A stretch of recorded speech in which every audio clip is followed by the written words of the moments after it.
उसका बांस का घर देखकर लोग हैरान रह जाते हैं। गौरी का बांस का घर तो देखो, इसके सामने तो ठाकुर की हवेली भी पानी भरती नजर आवे है। गरीब बहू का बांस घर। ये कहानी है बांस के अनूठे आइटम बनाने वाली गौरी की। गौरी गांव के बाजार में बांस से तरह तरह के आइटम बनाकर बेचा करती थी। बर्तन, टोपियाँ, चटाई, बच्चों के लिए खिलौने आदि सब मिलेंगे, आओ ले लो। गौरी के बनाए स्पेशल बैम्बू आइटम ले लो। ए गौरी, ये टोपी कितने का दिया बहन? ज्यादा का नहीं, बस 50 रुपया का है, ले लो। ठीक है तो दे दो। एक दिन गौरी बाजार में आकर अपनी दुकान लगा ही रही होती है कि तभी एक गाड़ी उसके पास आकर रुकती है और उसमें से घनश्याम चौरसिया बाहर आता है। घनश्याम चौरसिया जिला हस्तशिल्प विकास बोर्ड का अधिकारी था और गौरी के हस्तशिल्प के हुनर के बारे में अच्छे से जानता था। वो गौरी को एक खुशखबरी सुनाते हुए कहता है, गौरी, अगले महीने हस्तशिल्प मेला लगने वाला है और हम चाहते हैं कि इस बार तुम भी इसमें भाग लो। सच साहब, क्या इसमें मेरी अच्छी आमदनी हो जाएगी? अच्छी नहीं, बहुत अच्छी आमदनी हो जाएगी। देखना, तुम्हारा माल हाथों हाथ बिक जाएगा और 1 लाख का इनाम भी तुम्ही को मिलेगा। फिर तो मेले में अपनी दुकान जरूर लगाऊंगी साहब। मगर इस दुनिया में सिर्फ चाहने से कुछ नहीं होता, होता वही है जो किस्मत और हालात कराते हैं। गौरी के बगल में ही बांस की चीजें बेचने वाली कस्तूरी पटरानी जब हस्तशिल्प मेले और 1 लाख रुपए इनाम की बात सुनती है तो बौखला उठती है। ससुर की नाती कि 1 लाख का इनाम लेगी और वो भी कस्तूरी पटरानी के होते, इतर लगाए के, ये तो कभी ना हो सकत। वो ठाकुर दुर्जन किस दिन काम आवेगा इतर लगाए के, इसे तो मैं बताती हूँ। कस्तूरी पटरानी गांव के ठाकुर दुर्जन सिंह की खास लौंडी थी और दुर्जन सिंह उसकी हर बात मानता था। इसीलिए वो फटाक से दुर्जन सिंह की हवेली पर पहुंच जाती है और उनको सारी बात बताती है। उसकी बात सुनकर ठाकुर दुर्जन सिंह कहता है, बहन की आँख, तू जो चाहती है वो बता। हम तो ये चाहत रही कि वो गौरी मेला में दुकान ना ही लगाए और वो 1 लाख का इनाम हमका मिल जावे इतर लगाए के। बहन की आँख, बस इतनी सी बात। चल हंस कर दिखा, तेरा काम हो जाएगा। एक दिन ठाकुर दुर्जन सिंह की गाड़ी सीधे गौरी के घर के सामने जाकर रुकती है। ठाकुर उसके घर का दरवाजा खटखटाता है और गौरी का ससुर हरिया दरवाजा खोलता है।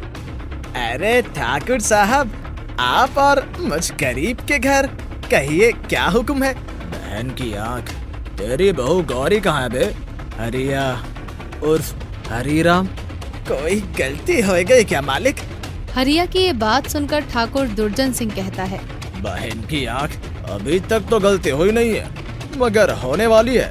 तेरी बहू गलती करने जा रही है। कौन सी गलती मालिक, जरा मैं भी तो जानूं। हरिया के ये पूछने पर ठाकुर दुर्जन सिंह उसे सारी बात बताते हुए सख्त चेतावनी देता है।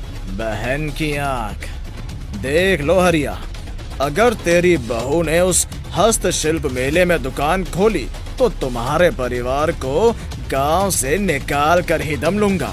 पर मैं ऐसा कभी नहीं होने दूंगा ठाकुर साहब, मैं उस मेले के आसपास भी नहीं भटकने दूंगा उसे। बहन की आँख, यही करना हरिया उर्फ हरीराम, नहीं तो हर्ष बुरा होगा। इस तरह दिन बीतते जाते हैं और एक दिन हरिया अपनी बहू गौरी को समझाते हुए कहता है, कुछ भी हो जाए बहू, पर मैं तुम्हें उस हस्तशिल्प मेले में दुकान कभी नहीं लगाने दूंगा, क्योंकि ठाकुर के खिलाफ जाने का मतलब मौत है, मौत। पर ये गौरी मौत से नहीं डरती बाबूजी, मैं मेले में जरूर दुकान लगाऊंगी। कुछ दिन बाद गांव में हस्तशिल्प मेला लगता है। शीना, ओ शीना बेटी, कहाँ गई? मेरे साथ मेले में दुकान लगाने नहीं चलना क्या? चलना है ना मम्मी, मुझे भी चलना है। उन दोनों को इस तरह खुश देखकर हरिया कहता है, ठाकुर दुर्जन सिंह के कहर से बचना है तो मेले में मत जाओ बेटी। अरे कुछ नहीं होता बाबूजी, ठाकुर की सूखी धशखड़ियों से डरने की जरूरत नहीं है। हरिया के मना करने पर भी गौरी मेले में दुकान लगाने से बाज नहीं आती। वो मेले में दुकान लगाती है और उसकी दुकान खूब चलती है।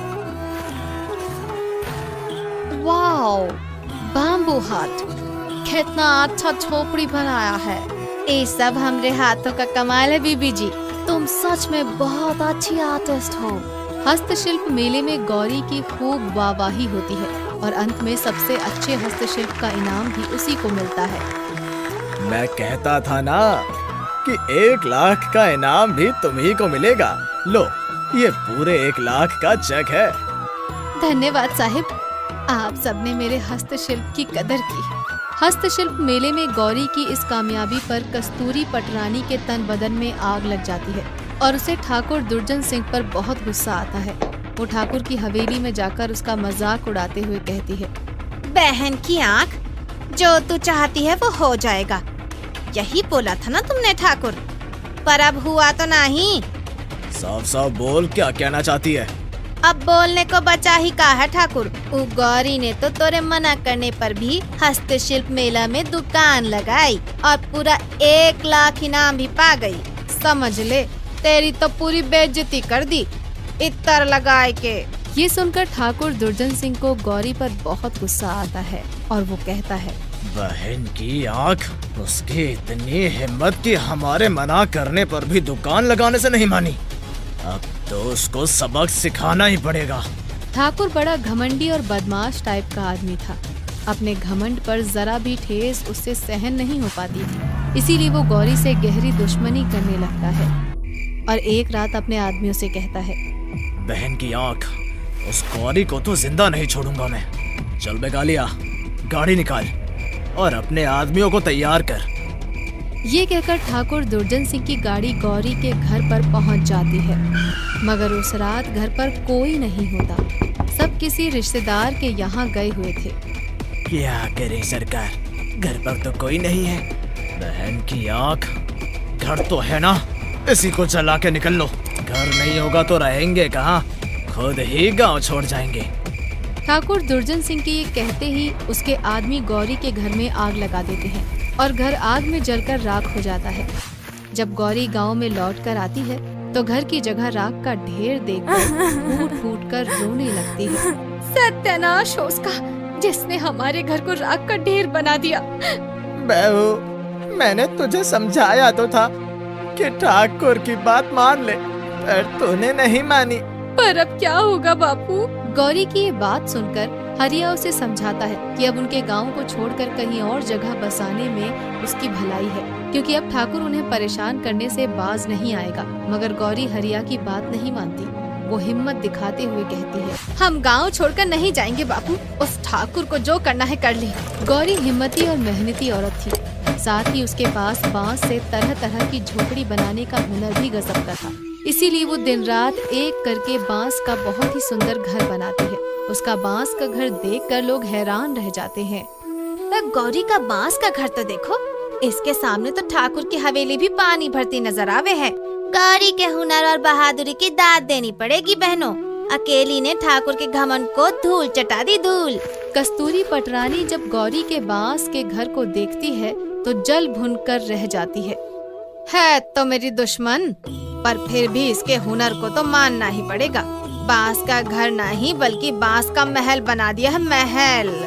समय बीतता जाता है और गौरी के बांस घर की चर्चा बहुत दूर दूर तक होने लग जाती है। इसी बीच एक दिन शमशेर नाम का एक आदमी गौरी के घर का दरवाजा खटखटाता है। अरे कोई दरवाजा खोलो भाई। गौरी दरवाजा खोलती है। आपको किससे मिलना है?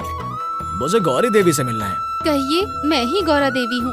ये सुनकर शमशेर गौरी से कहता है, देखिए, मैं एक मनोरंजन पार्क कम रिजॉर्ट बनवा रहा हूँ और मुझे बैम्बू हट्स बनवाने के लिए आपकी जरूरत है।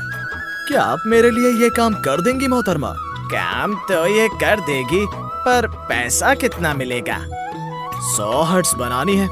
मैं एक हट बनाने का 5000 दूंगा और सारा माल भी मेरा ही होगा। अगर मंजूर हो तो ये 1 लाख एडवांस ले लो। ये सुनकर गौरी की खुशी का ठिकाना नहीं रहता। वो शमशेर से 1 लाख रुपए एडवांस लेकर उसके लिए बांस की झोपड़ियां बनाने लगती है और फिर कुछ ही सालों में बांस के घर बनाने वाली मशहूर डिजाइनर बन जाती है। उसके पास पैसा, बंगला, गाड़ी सब कुछ आ जाता है। और उधर ठाकुर दुर्जन सिंह अपने अपराधों के चलते एक दिन जेल की सलाखों के पीछे पहुंच जाता है।